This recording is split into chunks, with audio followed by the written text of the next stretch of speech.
عالم محشر کا جو دن ہوگا اس کے بارے میں اللہ رب العالمین نے قرآن حکیم کے اندر بیان فرمایا. سورۃ المعارج کی آیت ہے تعرج الملائکۃ والروح الیہ فی یوم کان مقدارہ 50,000 سنہ کہ 50,000 سال کا ایک دن ہوگا. 50,000 سال کا ایک دن. ہم اور آپ یا دنیا کے اندر جو لوگ زندہ رہتے ہیں ہم اور آپ 60 سال یا 70 سال. آپ حساب کر کے دیکھیے یہ جو 60 سالہ زندگی ہے یا 70 سالہ زندگی ہے 2-2.5 منٹ کی زندگی ہے بس.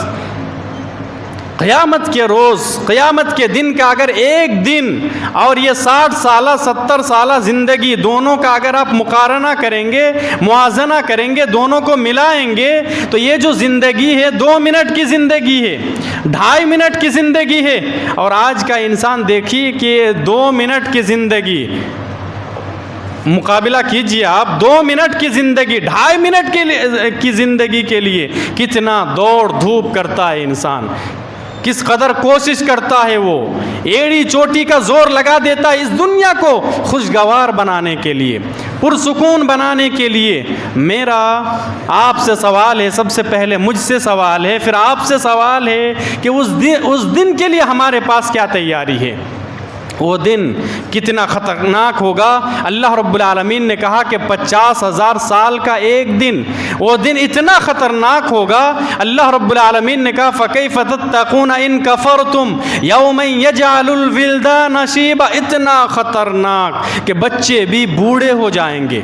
اللہ رب العالمین نے کہا یا ایھا الناس اتقوا ربکم ان زلزلۃ الساعۃ شیء عظیم.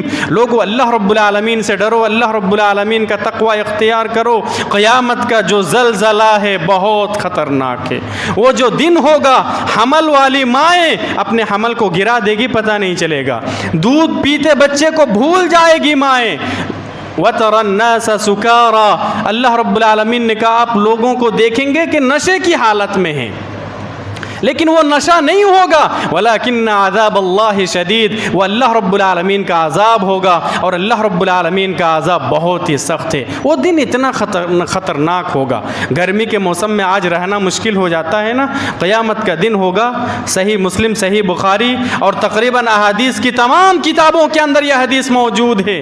سورج کتنا قریب ہو جائے گا 1 میل کی دوری پر سر کے اوپر بالکل سورج ہو جائے گا. آج ہم اور آپ گرمی کے موسم میں رہنا مشکل ہو جاتا ہے.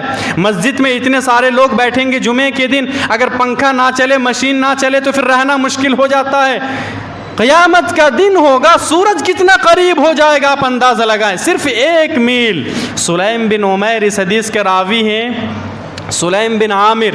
وہ بیان فرماتے ہیں کہ مجھے نہیں معلوم کہ پیارے نبی صلی اللہ علیہ وسلم نے یہ جو میل کا لفظ استعمال فرمایا میل سے کیا مراد ہے. مسافت الارض, ہم اور آپ جو زمین ناپتے ہیں اور یہ پیمانہ ہم نے رکھا کہ 1 میل 2 میل, میل کا یہ مطلب ہے یا میل اس کو بھی کہا جاتا ہے. سرما لگاتے ہیں نا ہم اور آپ, تو یہ جو سرما دانی ہے اس کو عربی میں میل کہا جاتا ہے. میل سے کیا مراد ہے ہمیں نہیں پتا. میل سورج اتنا زیادہ قریب ہو جائے گا. اچھا جب گرمی ہو تو انسان کو کیا ہوتا ہے؟ پسینہ آتا ہے نا, پسینہ آتا ہے. کبھی ہم بحث کریں گے یہ جو پسینہ آتا ہے یہ بھی اللہ رب العالمین کی طرف سے نعمت ہے. اللہ رب العالمین نے کسی بھی چیز کو بیکار پیدا نہیں کیا ہے. ہر ایک کے پیچھے, ہر ایک چیز کے پیچھے اللہ رب العالمین کی کوئی نہ کوئی مصلحت ضرور ہے. پسینہ یہ بھی اللہ رب العالمین کی بہت بڑی نعمت ہے. اب ڈاکٹروں سے پوچھئے, نعمت ہے ایک. بہرحال تو پسینہ آتا ہے گرمی کے موسم میں. قیامت کے روز سورج بالکل قریب ہے. اب انسان کو کتنا پسینہ آئے گا جانتے ہیں؟ اسی حدیث کے اندر بتایا گیا کہ کچھ لوگ ہوں گے کہ ٹخنوں تک پسینے میں بالکل ڈوبے ہوئے ہوں گے. اللہ الصمد. آج ذرا سا اگر پسینہ آ جائے, سر بھیگ جائے, پیشانی بھیگ جائے, کرتا بھیگ جائے تو پھر رہنا مشکل ہو جاتا ہے. نبی اکرم صلی اللہ علیہ وسلم کا فرمان ہے, کیا جھوٹی ہو سکتی ہے نبی کا فرمان؟